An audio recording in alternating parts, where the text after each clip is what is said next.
Hope you guys are ready for some poetry at some point. Yes, we're gonna do poetry. We're gonna start at exactly 5 CST per usual. Right now, I'm just troubleshooting because I can't see anybody who joins the chat, and I also can't see the chat itself. It only shows like one person. So, okay, now I can see it on my thingy. Nubia, you're in here. Nice. Wonderful. Okay, I can see it on my laptop. So Okay. hopefully it'll show me as y'all are talking. Could somebody else besides Nubia say something? I just want to see. Or give me some hearts. Let me see if I can see that on the laptop. Thanks, Emerald. Love the compliments.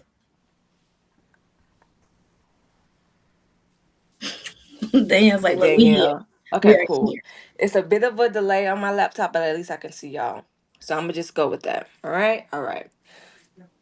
And that's perfect because we got 1 minute left.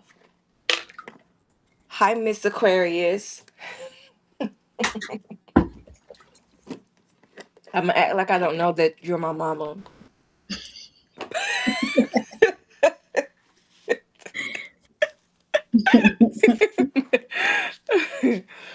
um, so today's live, we're gonna first start off with interviewing Dr. Aleea, whom we love so much. Um, and then after that, because I think we have her for a good 45 minutes, then Mhm. after that, we're gonna go into the full moon reading and meditation. If anyone wants to hang out for that, just to give you some sort of insight to what is going to go down. But before we go into all of that, greetings, Dr. Zamani. How are you today? I am well, and I am well. I'm That blessed. is good. That is good. I'm glad to have you here today. I'm going to let you introduce yourself. Okay. Okay. So, hi. I am, they call me Dr. Aleea Zamani. I came on Substack to mainly just do poetry and practice writing. I also practice psychiatry for adults.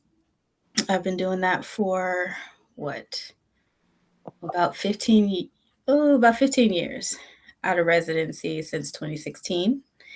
And I have a passion for like being able to appreciate the interconnectedness between the mind and the body and the spirit. And I feel like psychiatry is growing in understanding and appreciating the importance of the spirit, but it's still kind of like a black box. Like we can talk about it, we don't have to talk about it, but I feel like it's very important and just overall like appreciating wellness. It's a big part of it. I love that.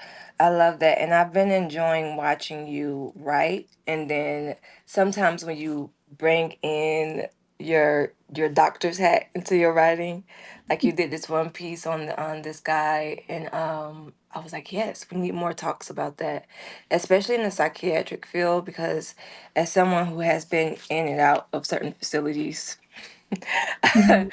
it's an interesting world of people. Like psychiatrists, especially, can be very cold, very like in and out, very like, okay, what's wrong? Mhm. All right, so let me give you this medicine, this medicine, this medicine. And that has been my experience. Um, but it puts a joy in my heart to see that you're engaging with the work, especially in that field in a different sense. What inspired that? One, I feel like medicine, but psychiatry in general, we're taught that we're supposed to be objective observers, which to me makes no sense because we're human and we Mhm. have emotions and we have biases and we have feelings. And so they're going to come into the room, whether we are aware of them or not. They still Mhm. impact how we appreciate an individual's suffering. When I started medicine, like I initially wanted to go into emergency medicine Mhm. because I saw in my hometown that emergency medicine was where the Black folks got primary care. And I wanted to be on the front lines. I wanted to be at that entry point. And then I realized that of all the areas of medicine, psychiatry is the area that tends to at least give a little bit more time to your social history, your spiritual history, who you are as an individual, the things that shaped you. And so I was like, oh, well, I really would like to know people at a deeper level to understand how I can best help them. And I've I was raised Muslim, so that spirituality came with that upbringing, but always a Mhm. questioner. So it wasn't really like a good fit, but I always wanted to know like what's more, how is this connected to your lived experience? And so I saw psychiatry as like an entryway into that. I also was interested in internal medicine, so I did do both internal medicine and psychiatry, and I did double board certification for that because I was like, oh, the mind and the body, I could do both, but also psychiatry was the entry point for actually talking about the spirit. Cause I also was like, Mhm. you know, people are complex. What makes us up is complex. And so I Mhm. wanted to have a better grasp on like how to fully appreciate the big picture to then Mhm. go in and say, okay, well, these are the things that we can do to help you in your healing journey. And in psychiatry, there's an area called cultural psychiatry, which is in its infancy, even though it's been around for a while, and it's still has some growing to do, but that was the first area of medicine where I said, oh, we can talk about the spirit, we can talk about God, we can talk about culture. I also thought that meant we could talk about the culture of psychiatry, but not quite there yet. So there's like so much there there's so much there. And so I kind of saw it as this is my way of being a healer in the most comprehensive way. And so now I just do psychiatry for the most part. Mhm. But I always try to incorporate those other elements because they're always interconnected, like what you're Mhm. eating, how you're sleeping, how you're moving Mhm. your body. What is your concept of spirit, of your individual like purpose, and all these things play a role. So, Mhm. I love that so much. I love that so much. I did not know you were double board certified. I love talking to a nerdy person. I love talking to a smart person. And what I have to say is like a lot of people who are raised Muslim or who are still even Muslim to this day, they tend to be very inquisitive and very questioning. And I just love that for y'all because I oftentimes feel like a lot of other religions kind of teach you is this way and don't question, don't, et cetera, et cetera. And I'm not saying they're not Muslims who exist like that, but from the ones that I have luckily been able to experience, mhm. y'all seem to be questioners. Well, I think I think part of that also is just in context of how we're raised. Like when you're raised in a society that's mostly non-Muslim, then you're kind of forced to Mm, ask yourself these questions about like, well, who's right, who's wrong? Like, mm, how does this relate to who I am and how I identify? And also there's like a tradition with like Nation of Islam where there's a focused effort on understanding a little bit about our reality as Black folks and history mhm, and context. mhm. So I love that. I love that so much. We have some people who've joined. Stephanie, Ree, Faye, Zaria, Courtney. Hi, y'all. It's so true they come off cold, but I found the mail and I'm pleasantly surprised so far. Love it. Um, I'm grateful for that. And I'm grateful that you shared that perspective about Muslims as well. Um, so, kind of switching gears. mhm, mhm. We met here on Substack, on the Yeah. sub of Stacks. Uh, Mhm, on the it, stack. Mhm. yeah, uh-huh. And so I remember you being, even though she's the last person, for those of you who don't know, I'm doing a series on interviewing everyone who's been a part of the Embodying Spirit Collective. And it ended last Sunday. Aleea is the last person I'm interviewing, but she was the first person to sign up.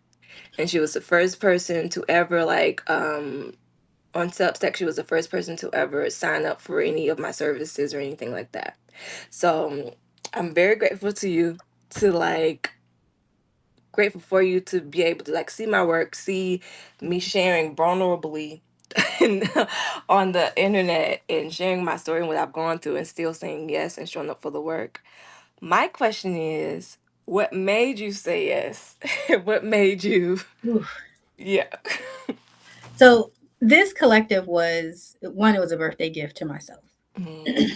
And I appreciate my husband for, getting on board and saying, hey, yes, you can have that protected time, although it was super early. Um, but I was in the process of like trying to understand a little bit more about African divination systems and especially like Ifa. Mhm. And in that journey and understanding that, I ended up learning about like making an ancestor altar. and wanted to connect more with my ancestors. And when I first did that, there was a lot that came up, a lot. And I reached out to you first for that, like, Mm-hmm. and trying to get some guidance on like, okay, what do I do? How do I make this a less intense experience? And it was your advice that helped me to like change my altar in a way that allowed me to engage with it and maintain, being able to get up, go to sleep, all the good stuff.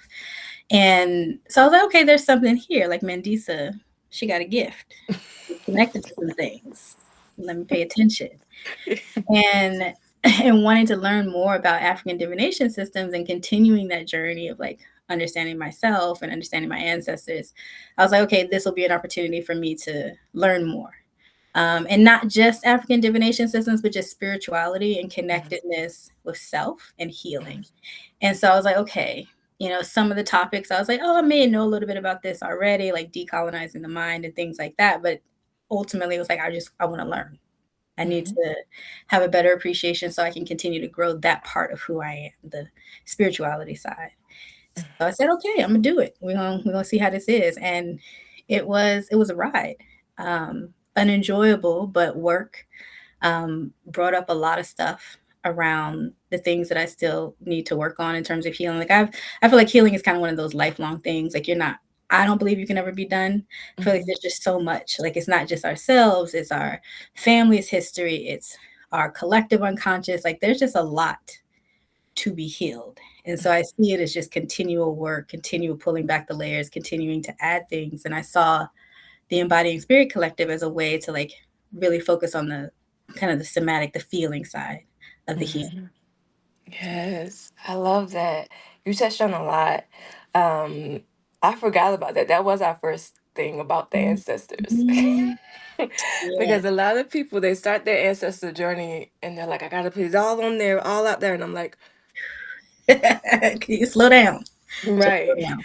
Do you know what all you're putting on there when you're doing that? Mhm, And so that's one of the things I learned too. Like that was one of the first lessons I learned the hard way about my ancestor altar. mhm, And to your point, we do go over a lot of things and a lot of different topics in the Embodying Spirit Collective. Um, from Ifa Orisha, for those of you who don't know, I am a devotee and of Ifa Orisha. I've been so for nearly 8 years now.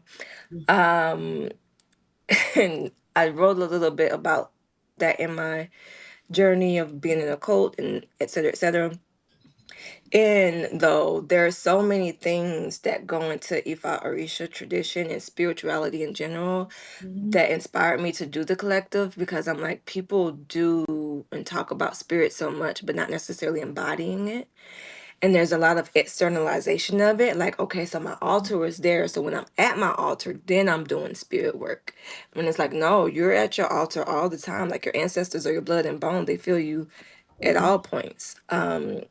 And that's for personal and ancestral work, right? So I wanted to create this for that reason and share like rituals and things that help me and what know that is beneficial in general for others as well. One of those things was poetry.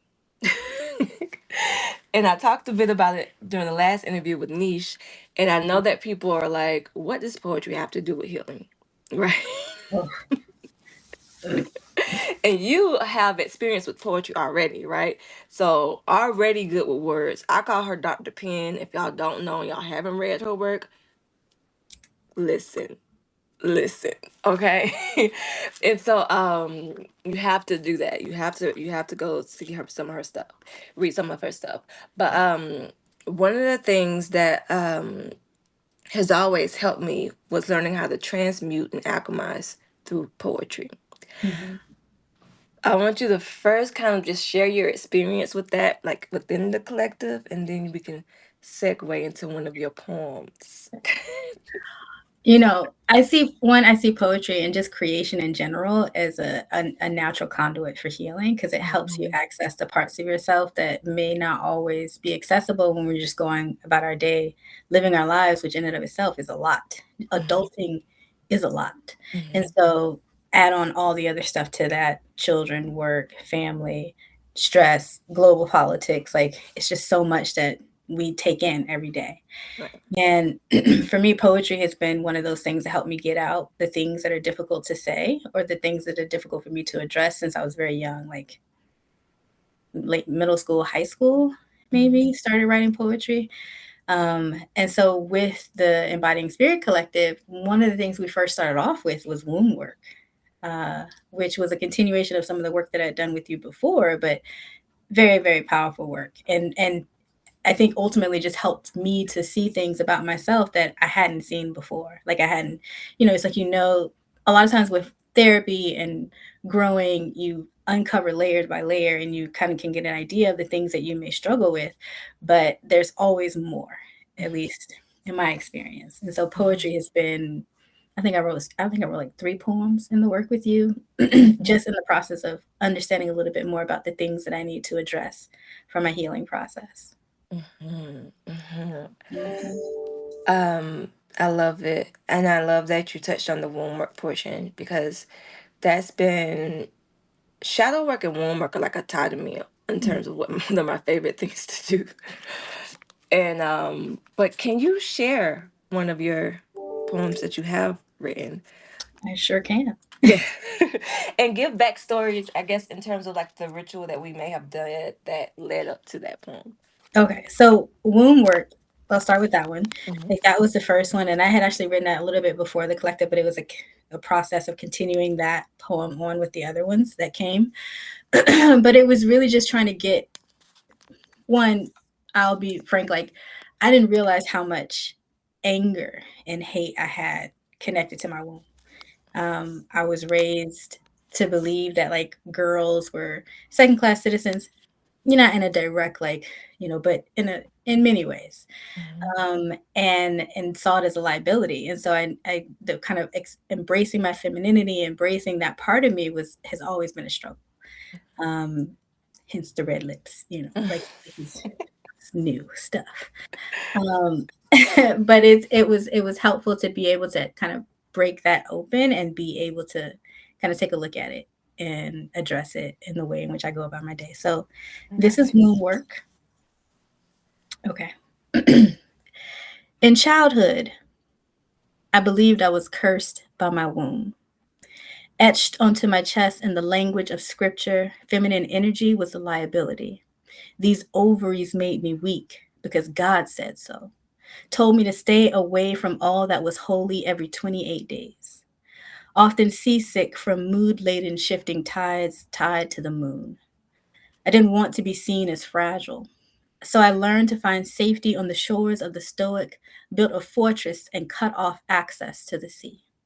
My emotions were hazards to be avoided, too unpredictable, clouded judgment, lacking logic and reason. But what is spirit, God, soul? What is this life force that flows through all living beings? Is it not at times chaotic, unruly, wild? I'm learning how to find my way back to the center, to the warm softness of being tender, Hmm. open to coupling with circles internal while standing sharp edges smooth. I used to take pride in my tomboy status, would rather play video games than balance on a tightrope of feelings frequently shifting in directions I was too impatient to follow, quick to cut ties with other women and not look back. And yet my womb has bountifully blessed me with 3 beautiful babies, soon to be mature beings of light, feeling their way through life. A soul's first entry into this world is the safe warmth of a womb. I am learning to honor the sacredness of that. To honor you, the container of my creative core, centered in the seat of my soul. To honor my emotions as tools to inform movement, logic, and discernment. In honoring you, my womb, I am learning to love you better, to love me, my daughters, my mothers, my sisters, and my ancestors with authenticity. I give thanks to my womb, my link to the divine feminine. May you continue to bless me with your power so that I may live in my light fully and unafraid. Mm. There we go. Oh my goodness, that was beautiful. I have to like that myself. Hold on. I have to tap the hearts myself. You're a fool, Mandisa. You're a fool.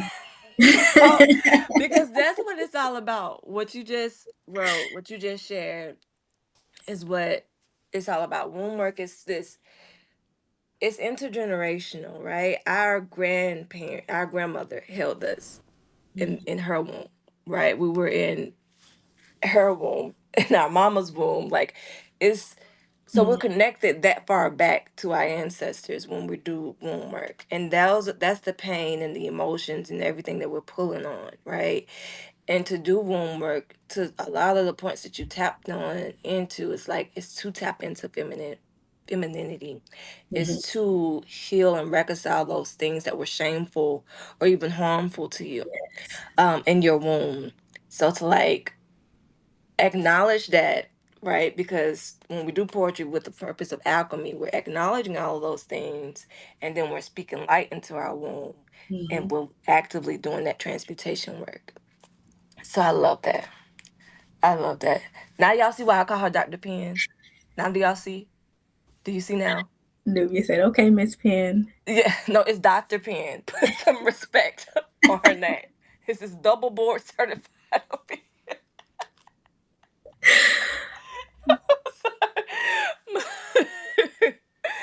Oh, Thanks, I Steph. love it. And why did I tell you to go first? I should Yeah. have went first. What you got, Mandisa? What you about to share? What you about to share?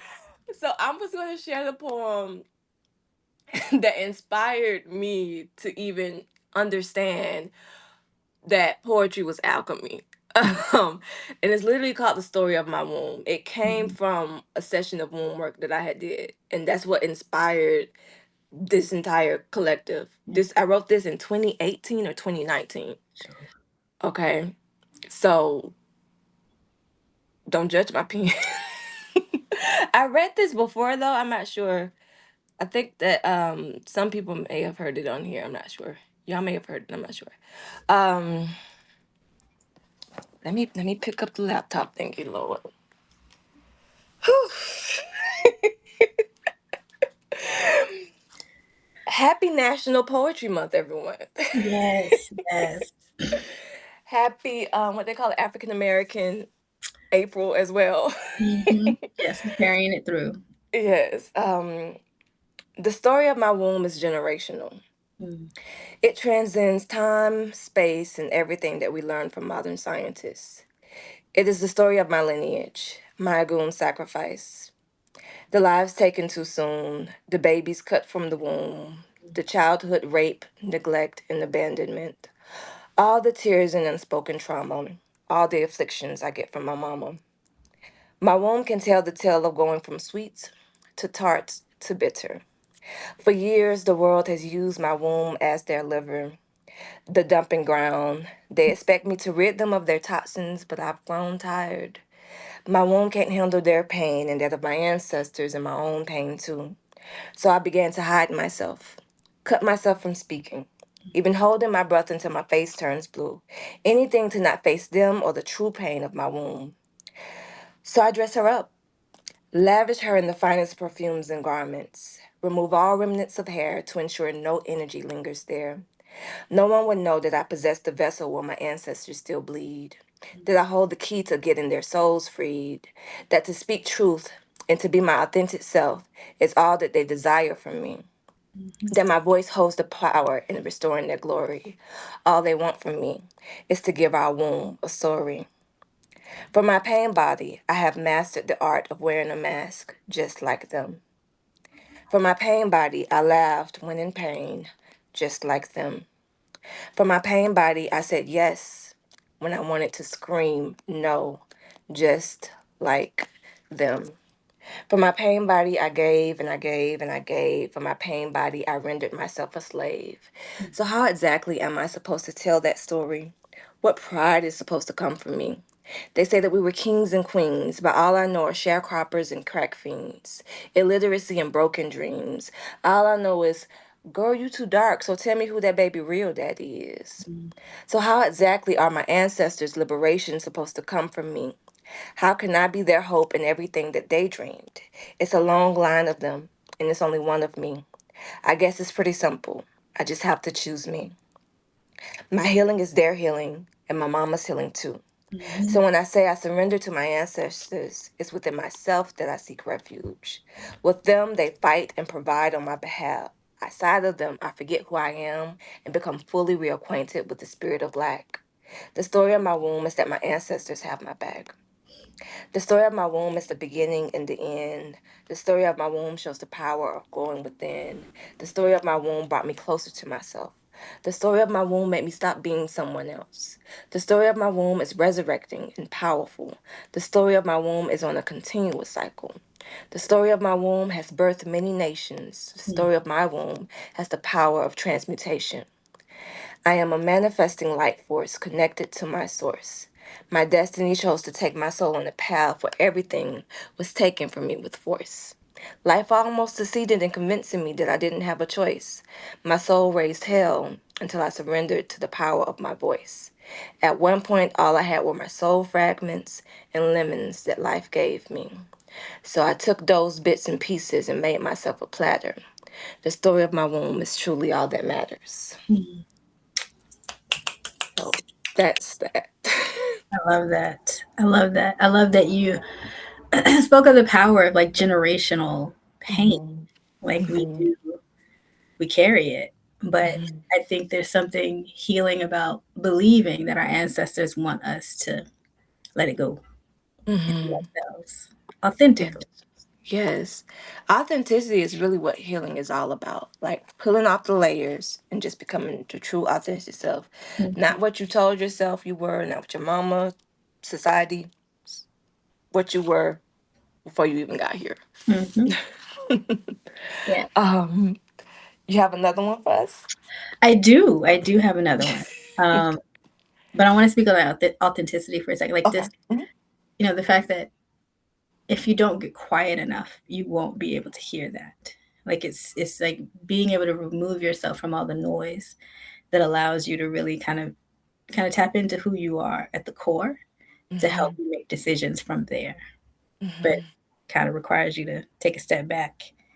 I love that. Forgiveness. Self forgiveness. So, self forgiveness is another thing that I've struggled with throughout the years. And I think with the collective, it kind of helped in many ways, like appreciate that, but also try to alchemize it, like trying to move it to a place of being able to forgive myself in ways that are human. I think a lot of times, one of the things that I took from the collective was this idea of perfectionism being a colonial concept, like work yourself to the bone, be perfect, which is impossible, but it Mm-hmm. sets up this dynamic where you're constantly trying to attain this unattainable thing, and inevitably that can connect to shame and to guilt because you always fall short.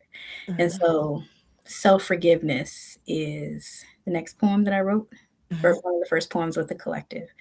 um, so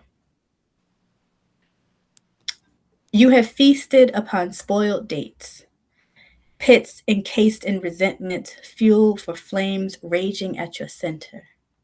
You have digested lies of less than, tried and found guilty of crimes committed in denial and ignorance, gotten high off the opium of perfection, metabolized toxins of hate into the melanin that frames blood and bone, flesh and sinew, spewed words of sour melon aimed internal, chosen pain over peace, risk over safety, fearful of the expansiveness of your power, all while learning how to be.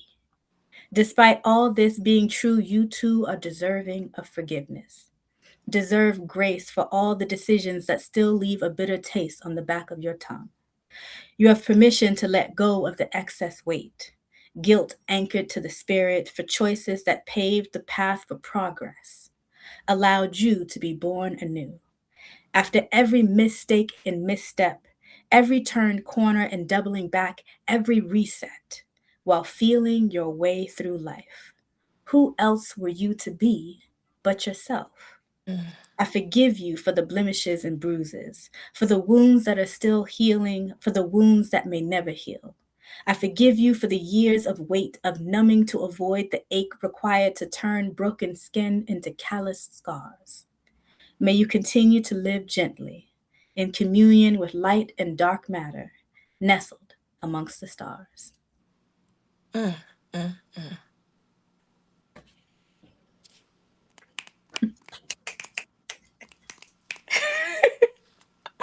Okay, Dr. Penn, listen. Mm. When did your poetry book drop it? Like, when? I'm just. Thanks, Steph. Thanks, Danielle.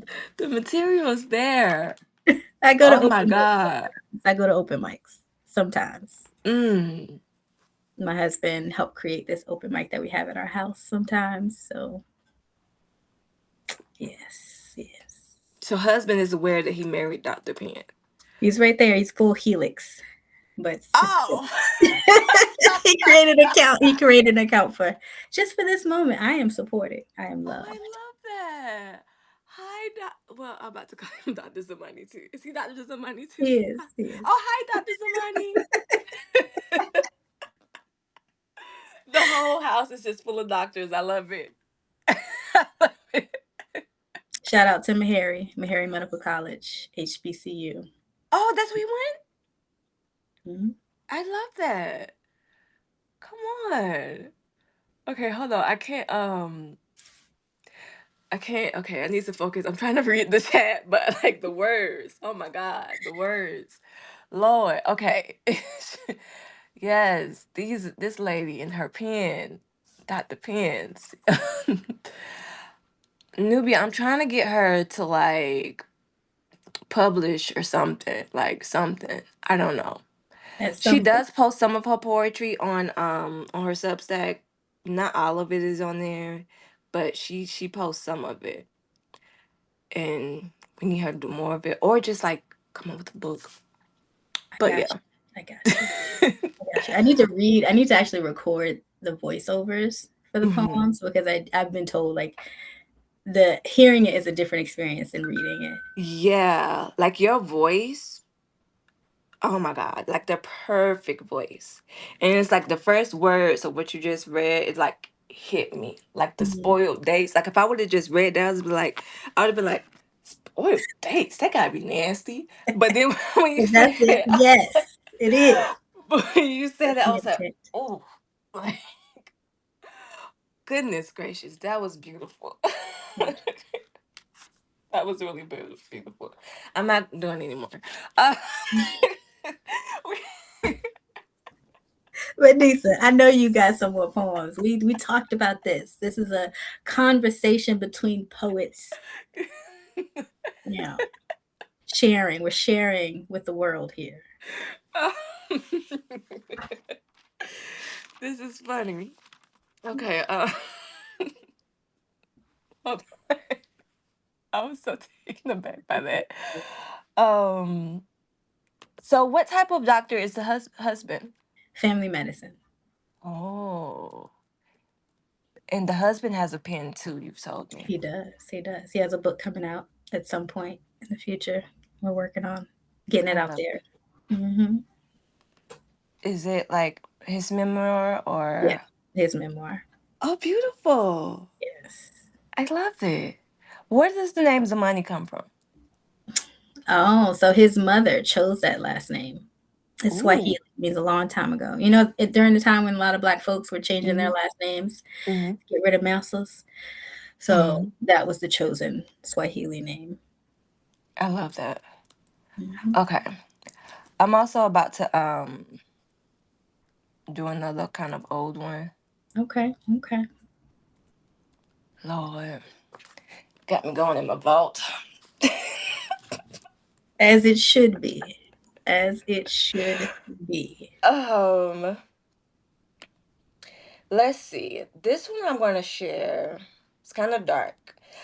Um, it's not the dark one that I read to y'all. This is one. It's like I wrote this one when I realized I was going through a lot of like negative things mentally, Hmm. and I realized it was an energy that kept coming back if I feed it. Hmm. So I wrote this called The Feed.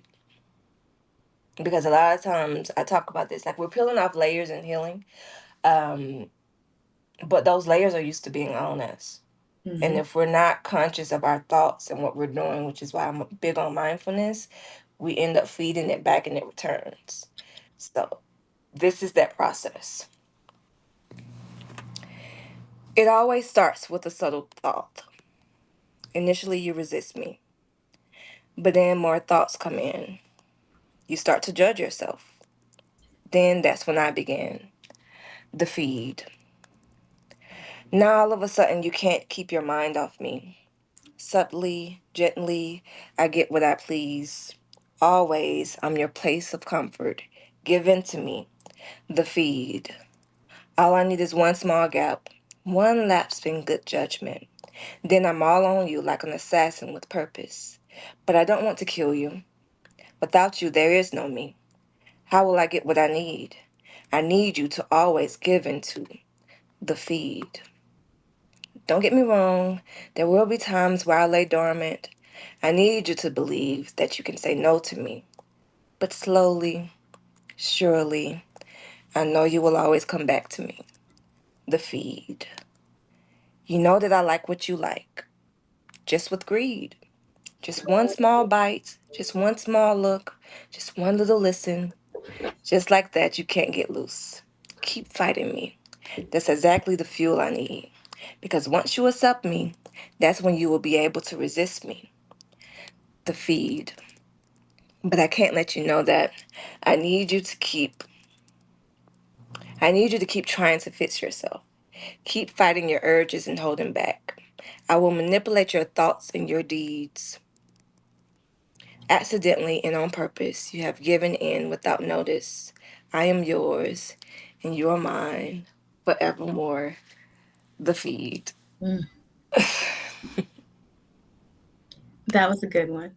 I like that it spoke to the power of like those things that pull us, the familiar pain, Mhm, the familiar cycles. Like we have so much power in our ability to choose our thoughts and our actions.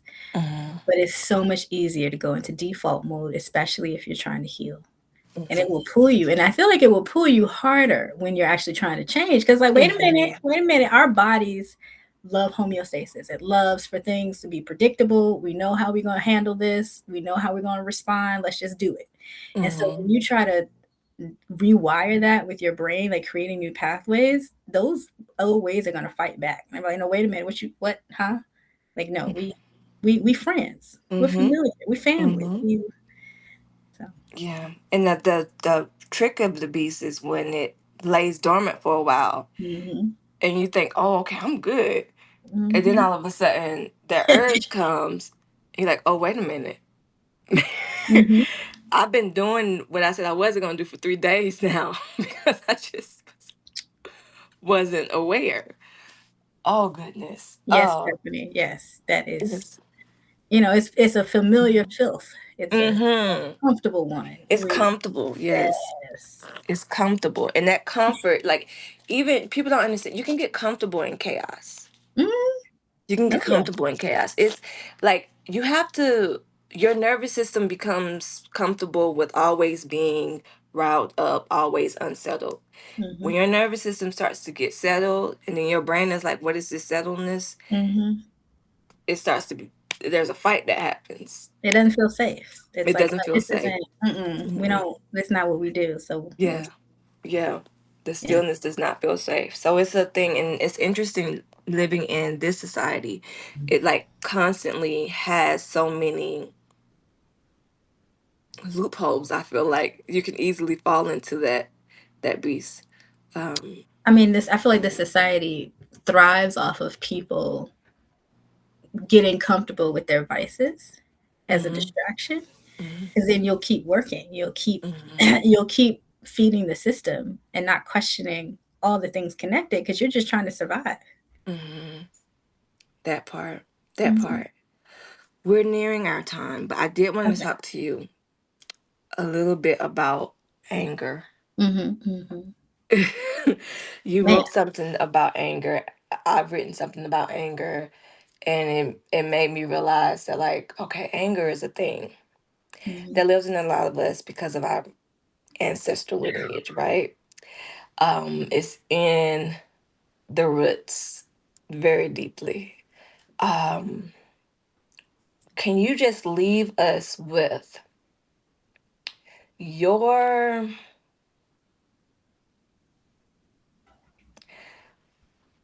your perspective on anger and how it relates to our spirituality, our spiritual development? Mhm. When I think about anger, I think about how a lot of times it flags that there's a sense of injustice, that something happened that wasn't just or didn't feel fair. At least for me, when I was growing up, like it started with justice. Like there's no fairness in siblings and all this stuff, but it was a strong trigger for me. In ways in which I would express it and rage and destroy things. Like I felt anger very intensely as a young kid. I do feel it now, but I feel like it's kind of tempered over with maturity and growth and all the things. But anger runs deep. Like it's not just from our own personal experiences in childhood or young adulthood, but also what's been passed on to us. And there's so much anger there, and rightfully Mhm. so. Like Mhm. there's been so much injustice in our genetics and our history.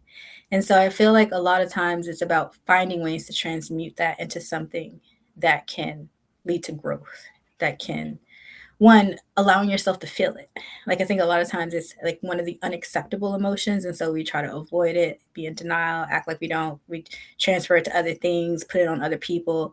But I feel like it's, one, important to feel your feelings, but then also try to get an idea, well, what are these feelings telling us about what we just experienced, what just happened, and how do we use that information to make a decision going forward. I feel like with spirituality, I think there's something sacredness to the anger because it speaks to an awareness that there's a lot connected to so many injustices, past, present.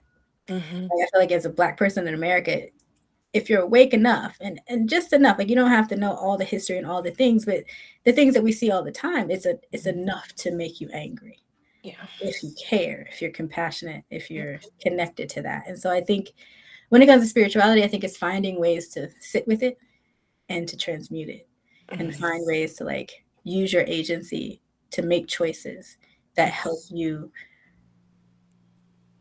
do things that allow you to feel like you're contributing to a reversal of some of those injustices, even if it's just mutual aid or connecting with your family or, finding ways to create. Like I think joy is another kind of, in my opinion, a way in which we express resistance and Mm. acknowledge Mhm. levels of injustice because joy is something that many of our family members and historically were not allowed to have freely. Like we had our own spaces and we found our own joy. We had resilience. That's why we're still here. But like being able to pursue it Mhm. continuously, like finding moments each day to feel that joy, I think is another way to transmute that anger Mhm. into something healthy, something healing.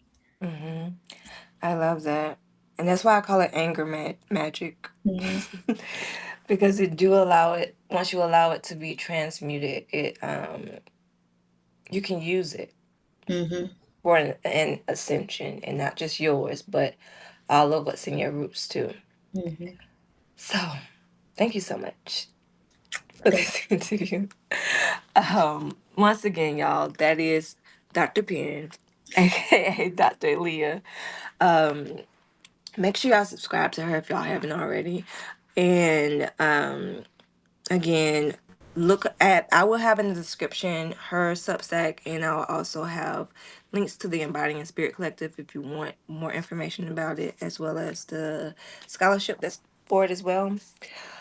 But this has been a joy.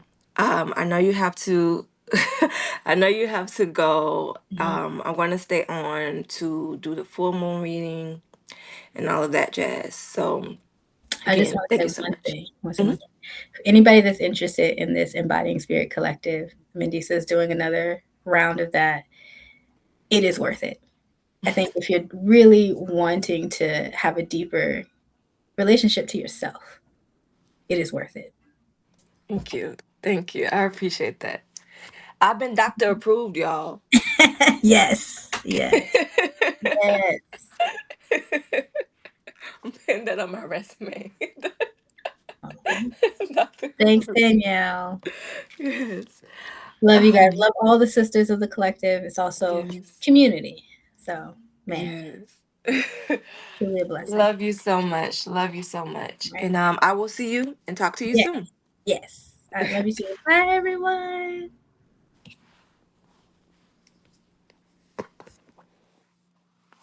All right, y'all. If you can stay with me, just let me know who's staying. So,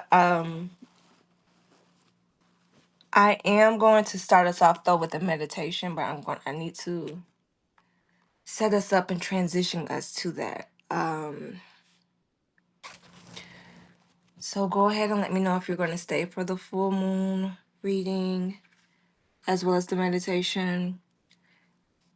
I am going to I'm going to do a water meditation.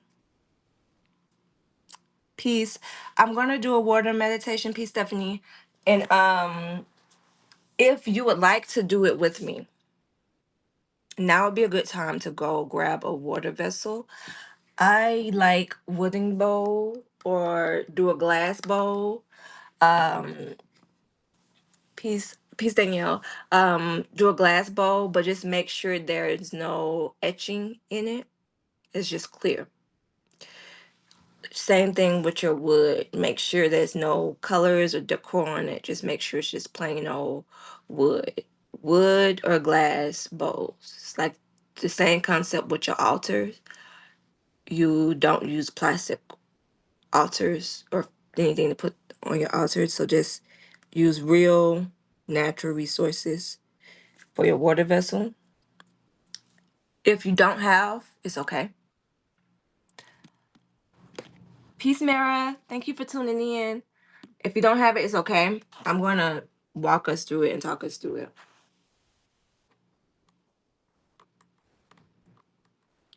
So just give me a moment while I reset.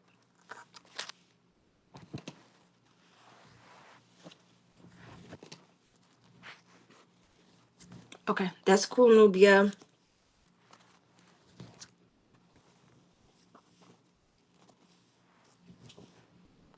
And after the meditation, I'm going to go straight into the reading.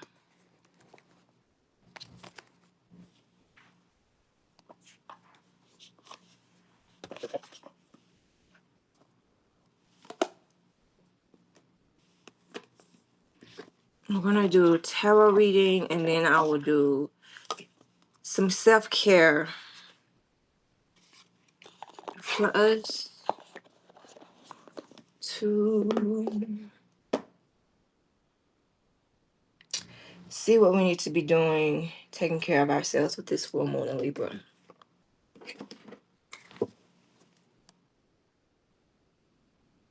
See you later, Faye.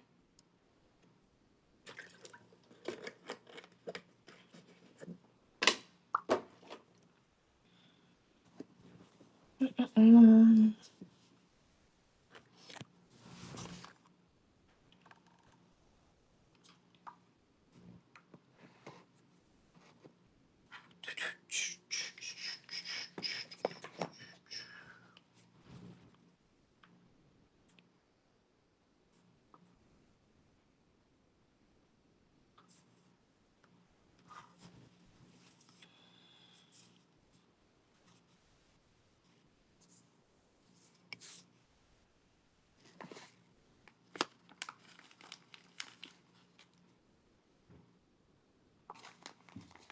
In this meditation, it's for you if you want to participate. And it's also just for me to be sure I got my mind right and I can transition from interview to reading.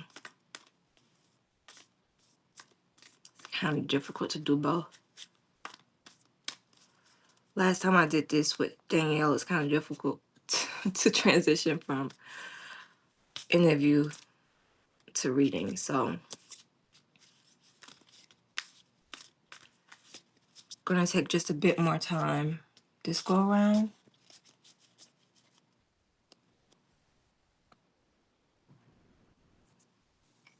Ooh.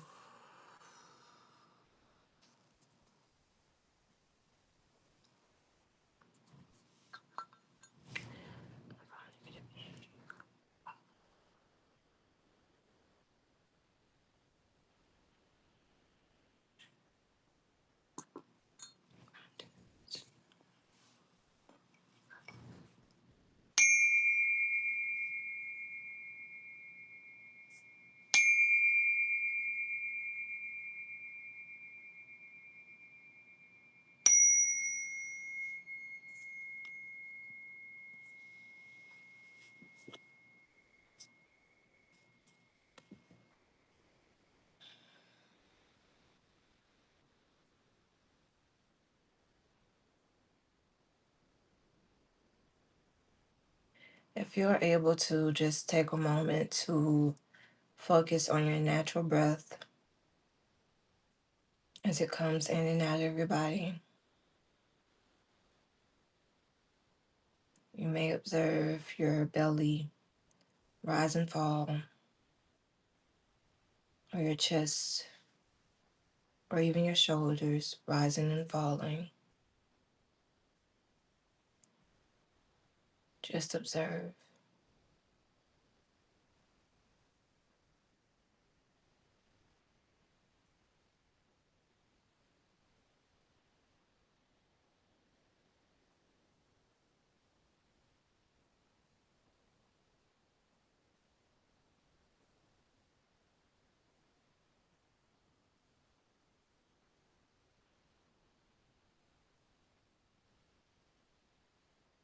If you're a bit more advanced, do your best to just focus on the air as it comes in and out of your nostrils.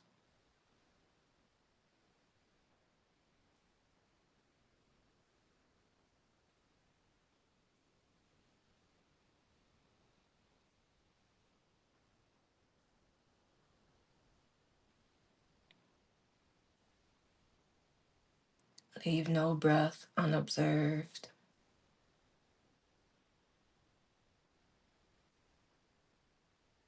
Allow your mind to be a gatekeeper for your breath.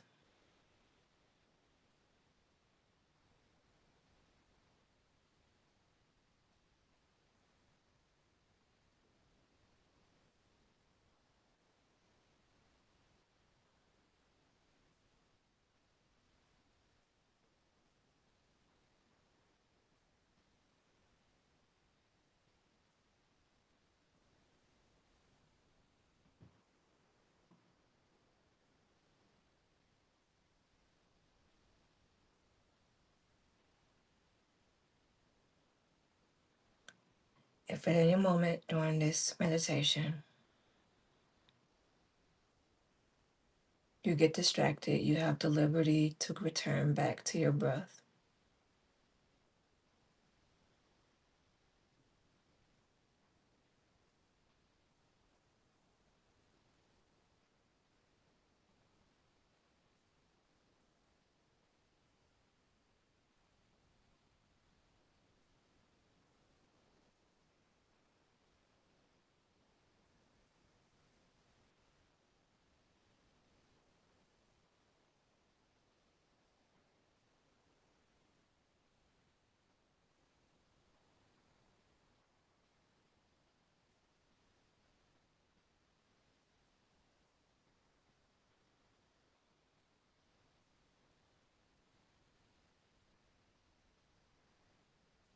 When you are ready, you can start at the top of your head and scan throughout to the tip of your toes in search of any area that feels uneasy, that feels imbalanced, that feels stagnant.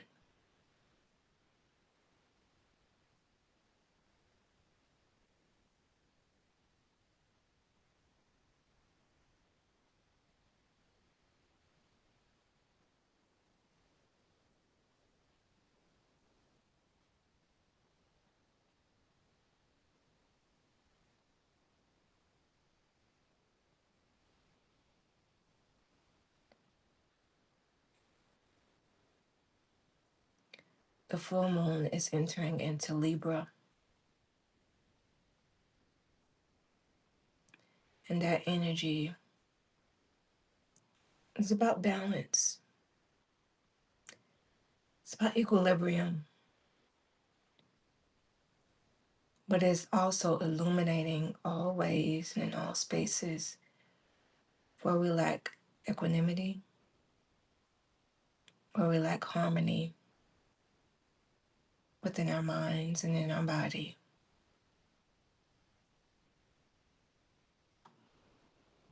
So if you're scanning from top to bottom, and then from bottom to top, observe where you feel imbalance, where your mind may go into a dis-ease. Just observe it.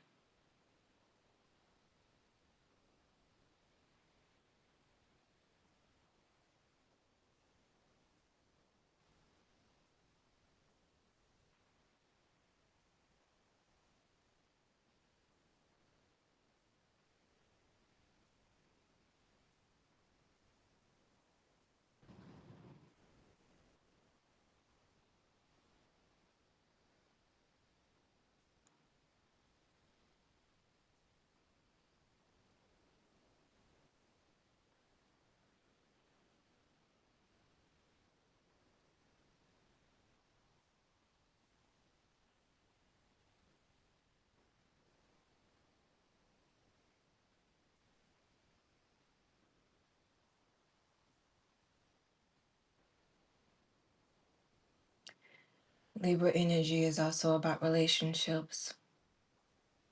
And oftentimes we think of external relationships. But in this time and in this moment, focus on the relationship you have with yourself. Where is there imbalance?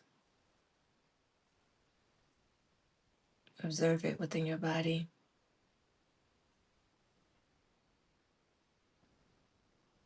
And because Libra is an air sign, you may just know it. It will be in your thoughts too.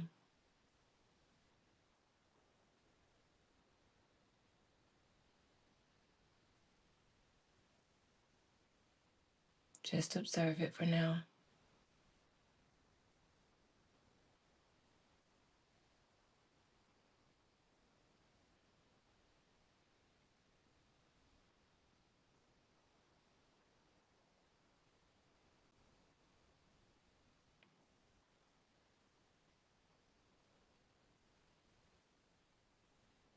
If you haven't done so already, then start from the tip of your toes. Then go all the way back up to the top of your head, scanning for any imbalance.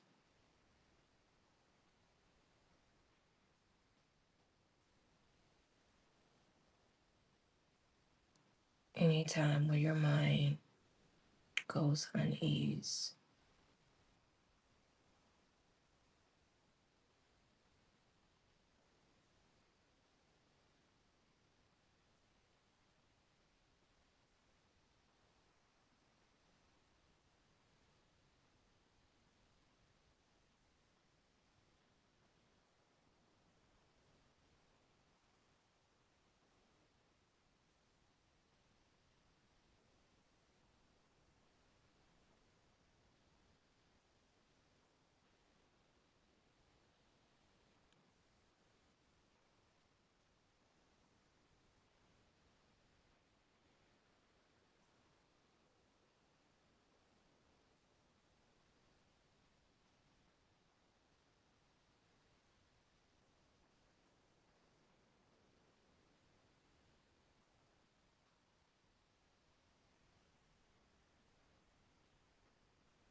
Spirit of the water, we ask that you wash over us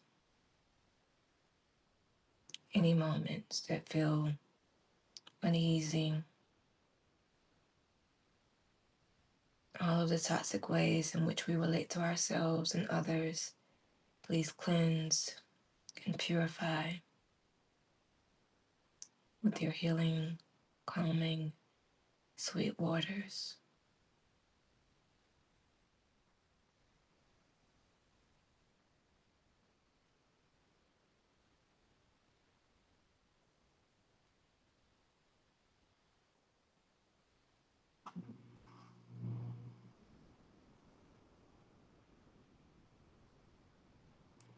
Spirit of the water, please restore us. Bring us harmony. Bring us closer to ourselves, our true selves.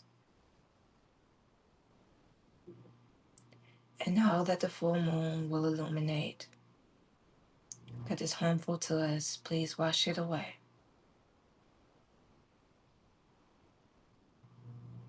And help us to forgive ourselves.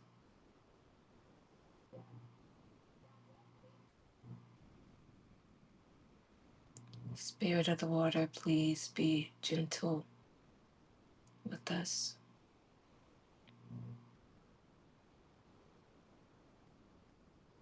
Be cooling, calm, and healing for us.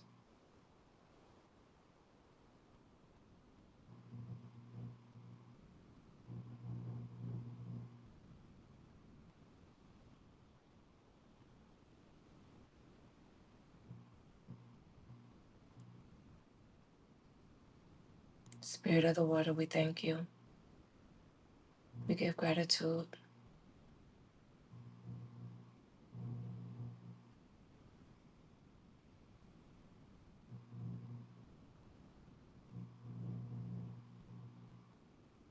We are composed of moonly water. This moon has an effect on our water. Spirit of the water, please help us maintain our equilibrium. And know that equilibrium does not mean that everything stays the same. Just like you, everything flows, and there is no stagnance.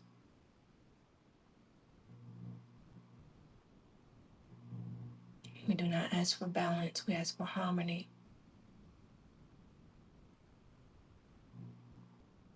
We ask for clarity. We ask for peace and for wholeness.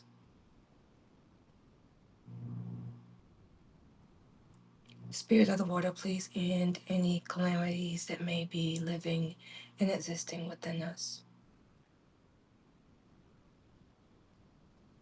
Any internal wars that may be living and thriving within us. Soothe them and make them be at ease.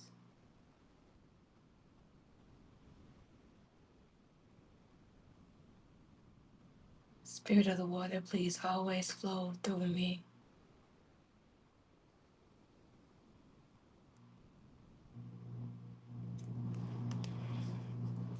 Ashe, ashe, ashe. Ooh, ashe.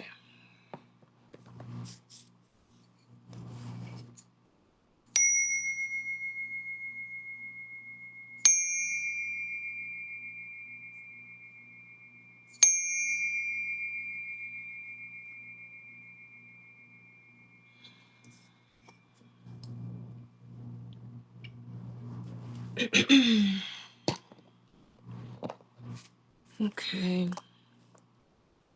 I'm going to go into the reading now for the full moon in Libra.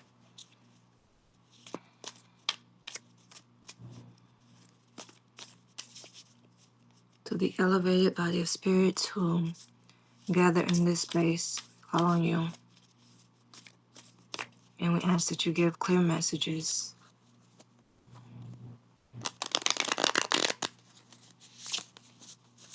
on how we can create a better relationship within ourselves and within our community.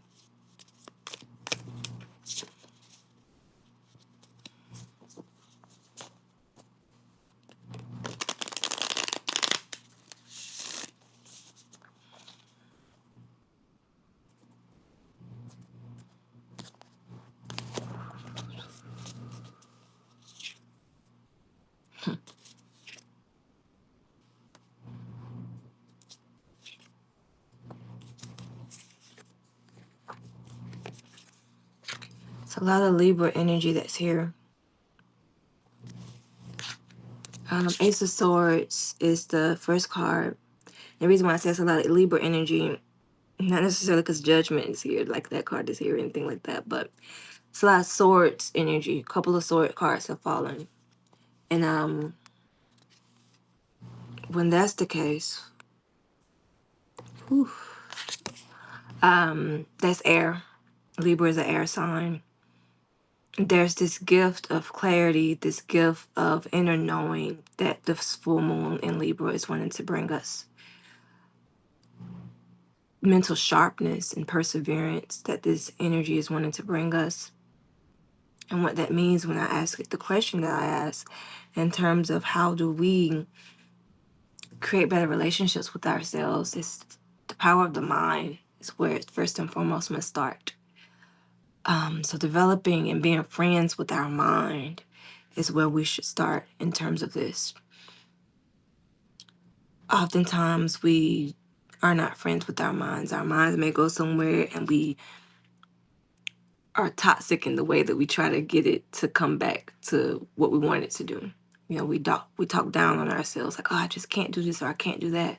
Or why I keep thinking this and da da da da. We beat ourselves up. That's not a way to be a friend with your mind. So be friends with your mind during this time. Take very, very, very care of your mind. As you see, I have this white on my head right now. Not just because it's Obatala Day and he's king of the white cloth, but also to take care of my Ori, my head, my mind. What's crossing that though is Two of Pentacles. And so Spirit is saying that there may be some money issues or some material issues that may be affecting the way that we are our relationship with our mind right now. So don't allow money and material to block your relationship with your mind. Know that everything right now is in divine order. These cards, by the way, even though I haven't revealed all of them, I want you to know it read me for filth. um, don't allow money issues, don't allow material issues, do not allow things of this world to affect us in our relationship with our minds. They are there to assist us in strengthening our minds. They are there to assist us in sharpen our minds. And what I mean when I say that is that if we see a problem and we think 10 times deep, we go 10 toes deep into that problem instead of focusing on what's now, we're going away from reality. We're going away from our connection to ourselves. So don't focus on the issues. Focus on just the present moment. Because right now in the present moment, you have no worries. You have everything you need right now in this present moment. So anytime when issues of material get to you, anything in this world right now may get to you, take yourself back to the present moment. The next card that came up was the Seven of Pentacles, right? It's like this, you have gained a lot, or you have, you've gained a lot in the past.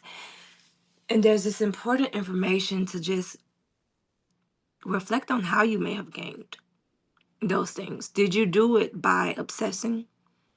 Did you do it through stressing yourself out?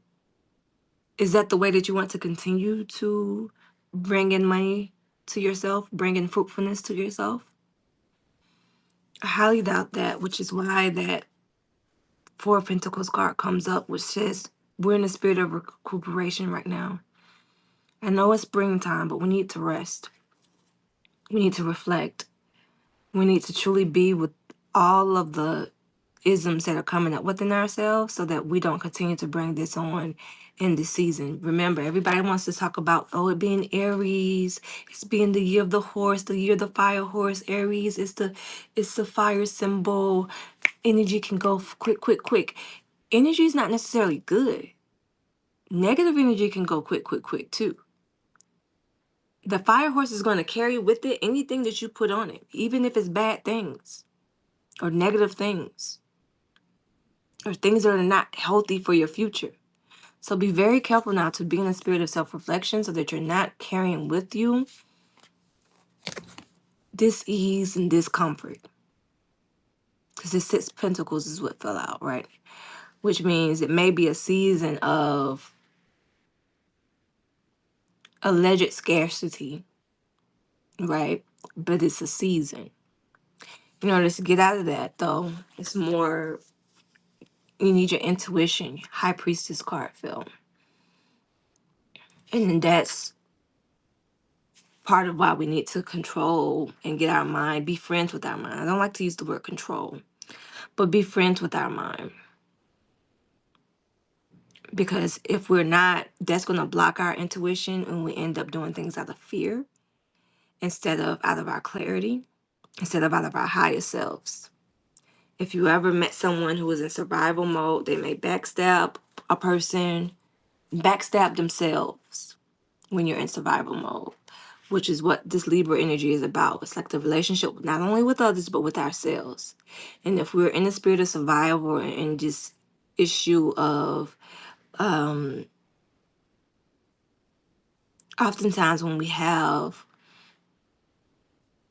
something quote unquote bad happening to us, we can be in a bad mood and bleed onto others and bleed onto ourselves. So that's what the cards are revealing to you and to me, and a lot heavy on the me too. Right now, I'm just gonna pull some self-care cards. Just see what we can do to for ourselves. See what I want to ask.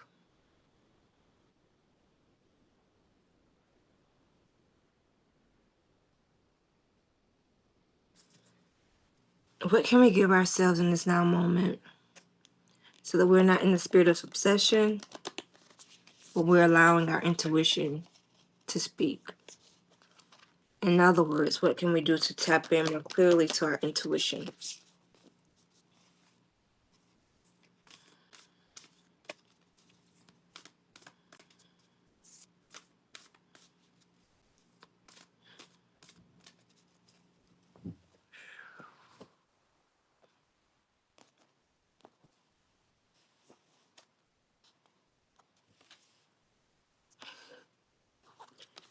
Cannot make this up. Meditate. That's heavy with the mental. Mind matters most is a thing that a lot of S.N. Goenka, who is the one who went around teaching the whole world about Vipassana, right? He always says mind matters most. Why is that? Because we need our mind to access what we feel in our body, the truth about what we feel in our body. Because when we're in fight or flight mode, we're not experiencing the truth of what's in our body for real, for real. So meditate. Meditate during the season. Another card that came up was build strength. While this lady may be working out, look at her forehead. So strength not even just coming from her body, it's also coming from her intuition, her third eye, so to speak. Her highest self, her highest consciousness, her dream worlds. That's also what she's developing. So be very mindful of this energy when it talks about strength. Doing meditation work and doing this healing work, the spiritual work, is true work. Meaning you burn calories when you do it, meaning you are naturally building strength. Connect with your ancestors was the third card. That's something I think everybody here is actively doing anyway. So always, always, always connect with our people. They're going to be a source of our strength and a source of our guidance, but we cannot listen and hear them clearly if we're disconnected from our mind and our bodies. And that's on period. So meditate for clarity. Build that inner strength, your inner fortitude, mental fortitude. And know that our ancestors are also our gatekeepers. They're our protectors and our providers, one of our providers in this world. And so that concludes this reading for today. If there are any questions, I'll wait a bit and answer. If not, I shall see y'all later.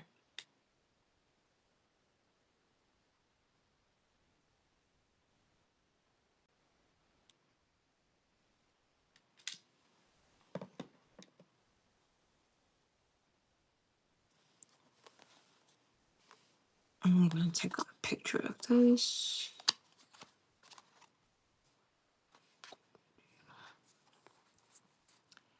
Thank you, Miss Aquarius. I love you too.